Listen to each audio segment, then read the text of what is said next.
Судија на претходна постапка при Основниот кривичен суд Скопје им определи мерка притвор во трајање од 48 часа на четворица осомничени за пожарот во Трубарево. Четворицата се осомничени за кривичното дело за загрозување на животната средина и природата со отпад.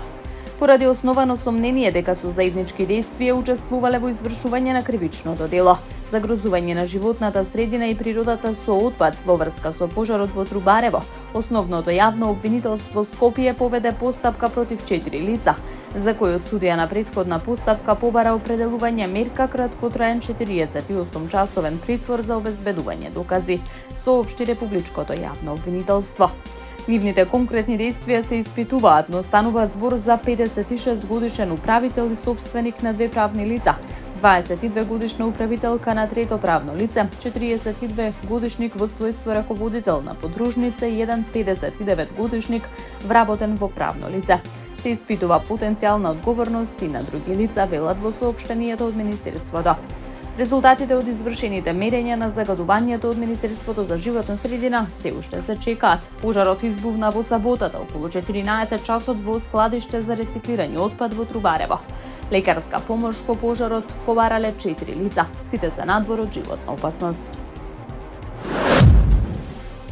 Народната банка останува на очекувањата дека ќе продолжи трендот на намалување на стапката на инфлација и дека во наредниот период таа ќе биде пониска од 3%, а на среден рок дека ќе се вратиме на нивото од 2%, изјави денеска гувернерот Трајко Славески.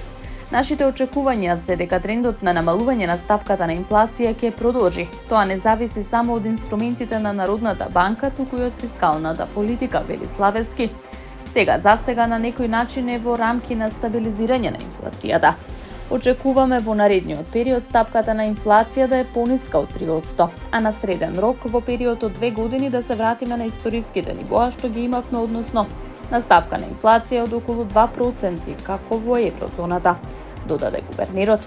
Државниот завод за статистика измери дека стапката на инфлација во август бележи месечна промена од минимални 0,2%, а зголемувањето на годишно ниво е 4,4%.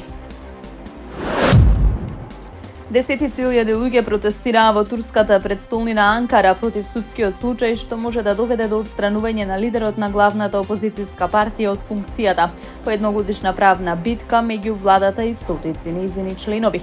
Снимките покажуваат толпи како бараат оставка од председателот Ердоган, мафтајќи со турски знамиња и партиски транспаренти. Судската одлука за поништување на Конгресот на Републиканската народна партија во 2023 година поради наводни процедурални неправилности може да ја преобликува партијата, да ги потресе финансиските пазари и да влијае на текот на општите избори закажани за 2028 година. Во изминатата година Турција приведе повеќе од 500 лица, вклучувајќи 17 градоначалници во Истанбул и други општини и градови управувани од Републиканската народна партија низ целата земја, како дел од истрагите за наводна корупција. Стотици членови на опозицијата се во притвор во рамките на широка истрага за наводни врски со корупција и тероризам, вклучувајќи го и главниот противник на Ердоган, градоначалникот на Истанбул, Имамоглу. Апсењето на Имамоглу во март предизвика најголеми протести во земјата во последната деценија. Стотици илјади турци излегоа на улиците, а турската лира падна.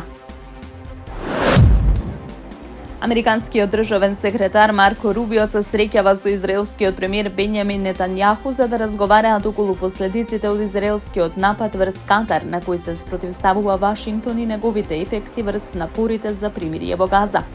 Рубио ја закажа посетата за солидарност една недела пред самитот предводен од Франција во Обединетите нации за признавање на палестинска држава, перспектива на која жестоко се спротивставува десничарската влада на Нетањаху. Минатата недела Израел изврши напад во Катар, каде што се наоѓа најголемата американска воздухопловна база во регионот, врз лидерите на Хамас кои се состанаа за да разговараат за нов предлог на САД за прекин на огнот за Газа. Инаку во Катар ќе се одржи вонреден арапско-исламски самит на кој ќе се разговара за неодамнешниот израелски напад врз Доха.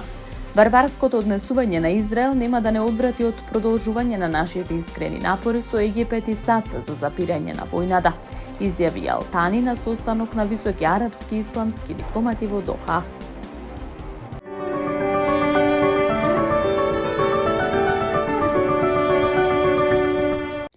Следува период на претежно сончево време, освен во среда кога ќе преовладува променливо облачно време со сончеви периоди. Во среда и четврток ќе дува умерен вдолж поврдарието засилен северен ветер, а дневните температури ќе опаднат за неколку степени, соопшти управата за хидрометролошки работи. Времето утре ќе биде сончево. Минималната температура ќе биде во интервал од 8 до 16, а максималната ќе достигне од 25 до 33 степени. Во Скопје минималната температура ќе се спушти до 14, а максималната ќе достигне до 33 степени.